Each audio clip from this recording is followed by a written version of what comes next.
दोस्तों, उत्तर प्रदेश के बाराबंकी से एक ऐसा मामला सामने आ रहा है जिसमें प्रेम प्रसंग में बाधा बन रहे भाई की प्रेमी ने हत्या कर दी। वो भी हत्या करके सब नहर में फेंक दिया गया। बीते 6 जनवरी से युवक लापता था। कई दिनों से तलाश जारी थी। करीब 9 दिन बाद इस घटना का खुलासा होता है जब उसके दोस्त ललित राघव को पकड़ा जाता है। पकड़ने पर वो कबूलता है कि उसने हत्या किस तरह से की और हत्या क्यों की गई। आखिर उसको अपने घर से किस तरह से ले जाता है, ये सारे सवाल बहुत ज्यादा बने हुए थे। लोग बहुत ज्यादा हैरान परेशान थे कि आखिर ये घटना को अंजाम ललित राघव ने कैसे दे दिया। चलिए घटना का विस्तार से जानते हैं और समझते हैं कि इस घटना में आखिर क्या होता है। नमस्कार दोस्तों, मैं हूं पुष्पेंद्र सिंह कुशवाहा। उम्मीद करता हूं आप सब अच्छे होंगे, सुरक्षित होंगे। दरअसल आज की जो सच्ची घटना है, ये घटना है उत्तर प्रदेश का जिला लगता है बाराबंकी। इसी के अंतर्गत एक थाना आता है, देवा थाना। गांव होता है मसौली। इसी में 6 जनवरी को अंकुल नाम का व्यक्ति, उम्र होती है 19 साल, जो कि अपने पिता के साथ खेत पर काम कर रहा था। इसी बीच में एक उसके पास फोन आता है। वो फोन को रिसीव करता है और फोन रिसीव करने के बाद वो खेत से आनन फानन में भागता है और पहुंच जाता है अपने दोस्त के पास। दोस्तों के साथ वो मटर गश्ती करता है। मटर गश्ती करने के बाद वापस जब आता है तो रास्ते में उसके साथ कुछ ऐसा हो जाता है कि जिससे वो अपनी जिंदगी गवा बैठता है। उसकी हत्या कर दी जाती है। हत्या करके उसके शव को ठिकाने लगाने के लिए जो शारदा की सहायक नहर होती है उसमें सबको फेंक दिया जाता है। आखिर हत्या की वजह क्या थी, हत्या क्यों की गई? दरअसल जो अंकुल होता है उसका एक दोस्त होता है ललित, और अंकुल की एक बहन होती है। ललित का और अंकुल की बहन का प्रेम प्रसंग चल रहा था। ये बात अंकुल को पता चल जाती है। अंकुल इस चीज से बहुत ज्यादा गुस्सा हो जाता है और अपने दोस्त को भला बुरा कहता है। बहन को मारता है, कूटता है। ये सारी प्रक्रियाएं घर में चल रही थी। वो अपने पापा को भी ये चीज बता देता है कि इसका प्रेम प्रसंग जो गांव का लड़का मेरा दोस्त ललित है उसके साथ चल रहा है। ये बात जैसे ही उसके पापा को पता चलती है तो उसके पापा लड़की की शादी करने के लिए लड़का ढूंढना स्टार्ट कर देते हैं। अब इस चीज से वो जो उसका प्रेमी ललित होता है बहुत ज्यादा हैरान और परेशान हो जाता है। एक योजना बनाता है और योजना के तहत 6 जनवरी 2025 को फोन किया जाता है। अंकुल के पास एक फोन आता है। अंकुल फोन उठाता है और अपने दोस्त के साथ ललित के पास फतेहपुर जाता है। फतेहपुर जब जाता है तो रास्ते में एक बुसैनिया रात पड़ती है जगह। उसी जगह एक शारदा जो सहायक नहर है वहीं से गुजरती है, तो वहीं पर उसको दारू पिलाई जाती है। दारू पिलाने के बाद उसके साथ बर्बरता की जाती है। इस तरह नर्स ने धुत कर दिया जाता है कि उसको अब किसी भी चीज का होश नहीं रहता कि वो किस हाल में है। तभी उस पर लकड़ी से वार किए जाते हैं। ईंटों से उसका सर कुचल दिया जाता है। ईंटों से सर कुचलने के बाद आरोपी जो होता है वहां से फरार होता है, सबको नहर में फेंकने के बाद।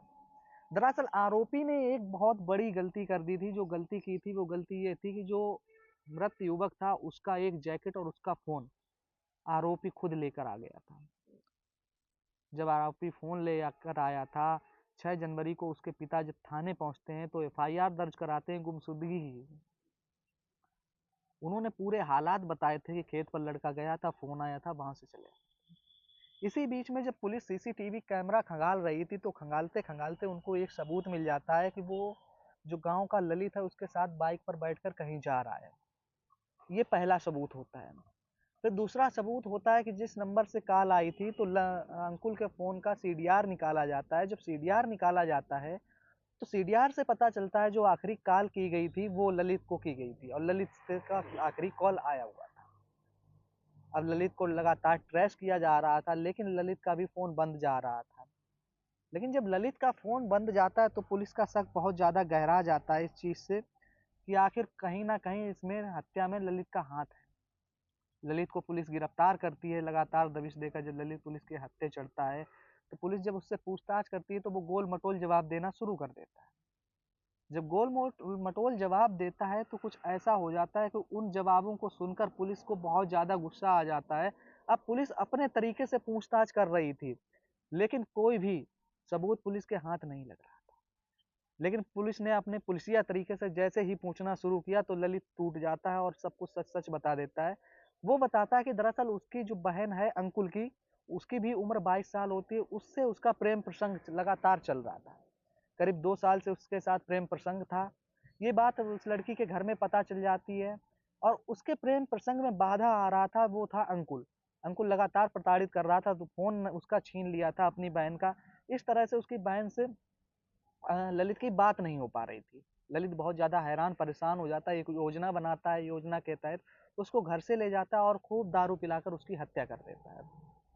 फिलहाल पुलिस ने इस मामले की 9 दिन बाद खुलासा किया है। 14 जनवरी को इस मामले का पूरा खुलासा किया जाता है और उसकी डेड बॉडी ढूंढने के लिए सहायक शारदा नहर में लगातार एसडीआरएफ की टीम लगी हुई है, लेकिन सबका अभी तक कोई पता नहीं चल पा रहा। आरोपी को गिरफ्तार करके जेल भेज दिया गया, निम्न धाराओं में मुकदमा दर्ज करके हो सकता है जल्द से जल्द फास्ट ट्रैक कोर्ट में मुकदमा किया जाएगा और जल्द से जल्द आरोपी को सजा भी दिलवाई जाएगी।